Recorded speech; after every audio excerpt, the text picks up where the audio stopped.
Okay guys, so today we're looking at quantity as a proportion.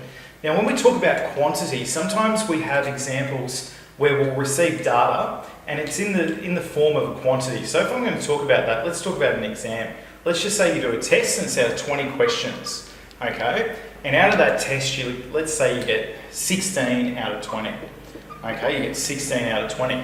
So when we have something like this, a numerator tells us exactly what it would in a fraction. So it tells us how many we have and how many it takes to fill up the amount that was in whatever we're looking at.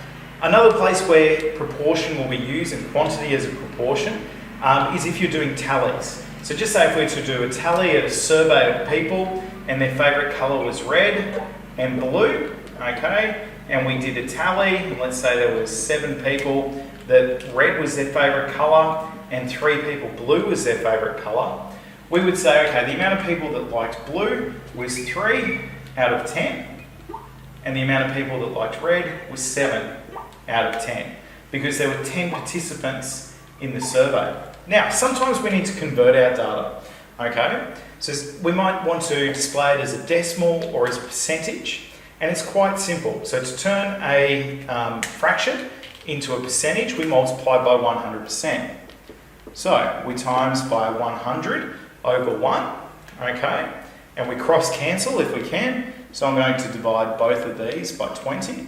So I'll be left with 1 there and 5 there, okay? And now we can just do our multiplication.